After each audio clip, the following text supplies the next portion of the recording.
राधे राधे बंधुओं, एक बहुत सुंदर कथा है।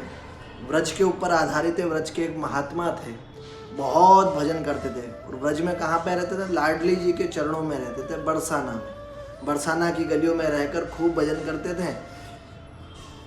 रोज मधुकरी का प्रसाद लाडली जी को जो भोग लगता था उसका पाते थे।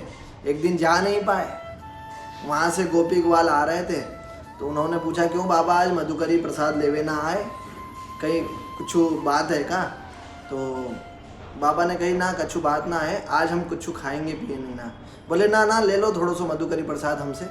तो बाबा ने मना कर दी, बोले आज हमारो आखिरी दिन है, आज हम कुछ लेंगे ना है। गोपी ग्वाल जो ग्वाल बंधु थे वो सब हंसने लगे, बोले बाबा झूठ कह रहे है, सांची का कहे। सब चल पड़े।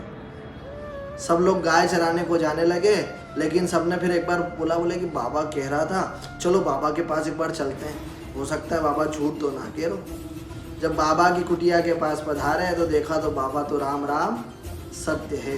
बाबा तो चल पड़े।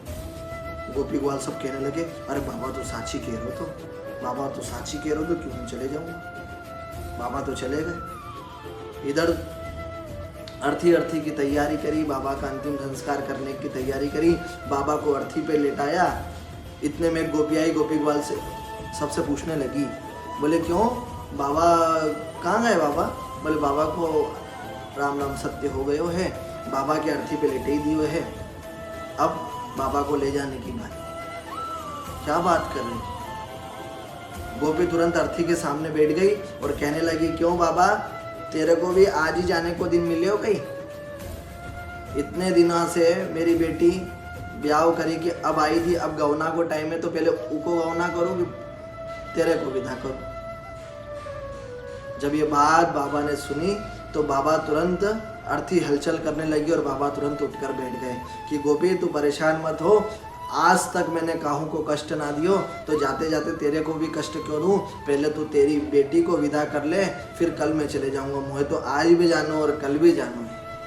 एक बात ध्यान रखना बंधु, इस कथा से ये शिक्षा मिलती है कि जीवन में कभी कोई भी भक्त व्रजवासी अगर आपको अपना ले या उनकी छाया भी अपना ले तो समझ लेना आपको ठाकुर श्री कृष्ण ने अपना लिया, आपके ऊपर ठाकुर जी का अनुग्रह हो गया है। राधे राधे।